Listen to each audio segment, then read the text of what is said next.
مجید میں جو قسمیں آتی ہیں تو ہم تو قسم کھاتے ہیں کس اعتبار سے؟ کسی عظیم شے کی قسم کھائیں گے، اللہ کی قسم، قرآن کی قسم وغیرہ. لیکن یہ کہ ظاہر بات ہے اللہ تعالیٰ سے عظیم تر تو شے کوئی ہے نہیں. اللہ جب قسم کھاتا ہے تو اس میں عظمت کا پہلو نہیں ہوتا. ہمارے ہاں مفسرین نے اس معاملے میں خام خواہ محنتیں کی ہیں.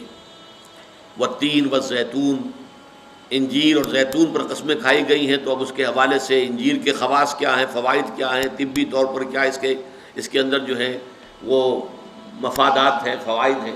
حالانکہ یہ چیز نہیں، بنیاد جو ہے صرف شہادت. اللہ کی قسم بھی ہم جب کھاتے ہیں تو کیوں کھاتے ہیں؟ کس بات پر کھاتے ہیں؟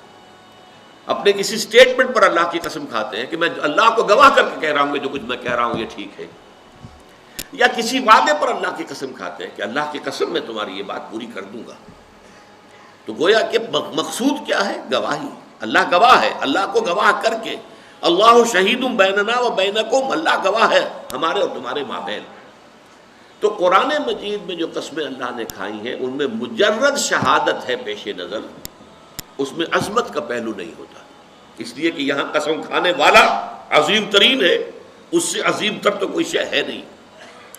اب زمانے کی گواہی کیا ہے وہ میں آپ سے عرض کر چکا ہوں. پوری انسانی تاریخ کا جو بھی چشمدید گواہ ہے وہ زمانہ ہے.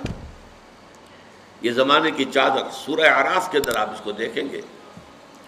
پہلے وہ تخلیق آدم وغیرہ کا ذکر ہوا ہے، اس کے بعد قیامت کا ذکر، اور اس کے بعد جو کچھ ہونا ہے جنت والے اور دوزخ والے اور اصحاب الاعراف ان کا قصہ ہے. یہ تو گویا کہ دو انتہائیں ہو گئی، ابتدا انتہا. اس کے درمیان پھر شروع ہوتا ہے حضرت نوح کا معاملہ، حضرت ہود کا، حضرت صالح کا، حضرت لوط کا، حضرت شعیب کا، اور پھر بڑی تفصیل جو ہے حضرت موسیٰ علیہ السلام. یہ سب تاریخ ہے. یہ زمانہ ان تمام چیزوں کے تہذیب ابری چھا گئی دنیا میں، پھر ختم ہو گئی. یہ سارا عروج و زوال اس زمانے نے اپنی آنکھوں سے دیکھا ہے. یہ چشمدید گواہ ہے. بڑی بڑی عظیم سلطنتیں بنی اور پھر ٹکڑے ٹکڑے ہو کر منتشر ہو گئی، ہوا ہو گئی. اسی طریقے سے بڑے عظیم لوگ آئے دنیا کے اندر، پھر ان کا نام و نشان مٹ گیا، ان کی یاد تک جو ہے لوگوں کے ذہنوں میں نہیں رہی. اس میں کیا اصول ہیں، کیا قواعد ہیں؟ عروج ہوتا ہے تو کیوں ہوتا ہے، زوال ہوتا ہے تو کیوں ہوتا ہے؟ قرآن مجید ان سب سے بحث کرتا ہے. لیکن یہ کہ والعصر جو ہے زمانے کو گواہی کے طور پر پیش کیا جا رہا ہے کہ زمانہ گواہ ہے کہ تمام انسان خسارے میں ہیں سوائے ان کے جو 4 شرطوں کو پورا کرنے والے. اس میں جیسا کہ میں نے عرض کیا تھا پچھلی نشست میں، چونکا دینے کا انداز بھی ہے. جیسے یہ وقت تیزی سے گزر رہا ہے، آپ انگریزی میں بھی کہتے ہیں catch the time by the four lock.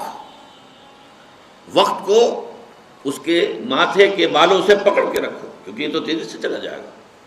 اور یہی ہمارا اصل سرمایہ ہے. اسی میں کچھ بنانا ہے، اسی میں کچھ کرنا ہے، اسی میں کچھ کمانا ہے. اس کے لیے بڑی پیاری مثال دی ہے بعض مفسرین نے. ایک صاحب نے اپنا مشاہدے کی بنیاد پر لکھا کہ میں ایک دفعہ شام کے وقت ایک بازار منڈی اس میں سے گزرا تو میں نے دیکھا ایک برف بیچنے والا بہت چیخ چیخ کر اپنے برف کو بیچنے کے لیے لوگوں کو متوجہ کر رہا تھا. اس کی حالت جو تھی وہ بڑی ڈیسپریٹ. کیوں انہوں نے سوچا؟ اس لیے کہ اس کا برف تو پانی ہو جائے گا، زیرو ہو جائے گا اگر بکا نہ. کوئی بساتی ہے، اس کا سامان ہے، نہیں بکا ہے، کوئی بات نہیں، دکان بند کرے گا، اگلے روز آئے گا، وہ سامان تو اس کے پاس ہے نا. اس کی اصل راس تو کہیں نہیں گئی، اس کا اصل سرمایہ تو محفوظ ہے. لیکن یہ برف کا تاجر جو ہے، یہ تو برف اگر بکی نہ تو پانی ہو گئی، ختم، اصل راس المال بھی گیا. انسان کی حیثیت برف کے تاجر کی ہے. اس کی زندگی کی برف گھل رہی ہے، تیزی کے ساتھ پگھل رہی ہے. جس کو کہا ہے ایک شاعر نے بہت عمدگی کے ساتھ، غافل تجھے گھڑیال یہ دیتا ہے منادی، گردوں نے گھڑی عمر کی ایک اور گھٹا دی. عام طور پر تو ہم سمجھتے ہیں میری عمر پہلے 60 برس تھی، اب 61 ہو گئی، بڑھ گئی. بڑھی کہاں ہے، کم ہو گئی. اس لیے کہ جو بھی ٹائم اس دنیا میں ہے میرے لیے اس میں سے اب 1 سال کم ہو گیا. 1 گھنٹہ جو گزرا ہے، 1 گھڑیال بجا، 1 گھنٹہ اور یہ 1 گھنٹہ میری زندگی میں سے کم ہو گیا ہے. غافل تجھے گھڑیال یہ دیتا ہے منادی، گردون گھڑی عمر کی ایک اور گھٹا دی. تو یہ وہ چونکا دینے کا انداز ہے. Time is fleeting, catch the time by the four law.